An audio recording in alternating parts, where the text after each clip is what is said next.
autumn is a great time for planting. It enables the plants to send out some early roots and get established so it's ready to spring into action when it comes down to next season. And a good thing to plant at this time of year is things that put food on the dinner table. Apples are marvellous.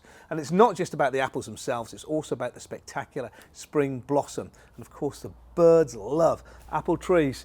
And they're great to plant. You can buy them in containers or even bare root. The best thing to do when you're choosing the apple is choose the varieties and flavours that you like, but check with your garden centre that the pollinators match, because in some cases some apples need another apple nearby to pollinate to produce fruit. So either check what your neighbours have got, go to the garden centre for advice, or buy a self-pollinating variety, something like Laxton Superb, so you're guaranteed to get apples.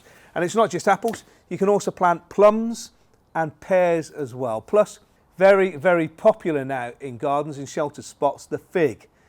Something that looks a little bit Mediterranean, lovely foliage, and of course the fruits as well. I like making jelly out of the figs that I grow, and I dip the cheese in it. It's gorgeous. Other things to plant is fruit bushes. You can plant raspberries and blackcurrants and gooseberries and all sorts in autumn, or something like this. This is a blueberry, and look at the autumn colour. Isn't that spectacular? Flecks of red, with a little bit of yellow and green as well. And of course it gets loads of flowers and fruits as well.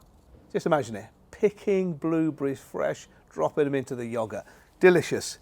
Herbs are good as well to plant at this time of year. Some of the hardier varieties, things like rosemary. If you love lamb, you'll love rosemary. Beautiful. And of course you get masses of mauve flowers during the summer season as well. In addition to that, sage is another good evergreen plant.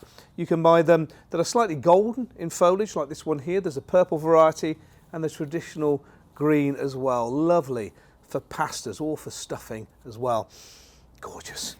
Evergreen varieties like thyme are pretty good in containers, maybe more sheltered spot. You can plant up in pots, I advise, because mint spreads like anything. And, oh, lovely for making up mint sauce or a few cheeky leaves put into the glass of Pimm's. So there you have it. A lot to plant in autumn, from fruit trees to fruit bushes, from herbs as well. Get planting and create something that you can pick fresh for your own dinner table.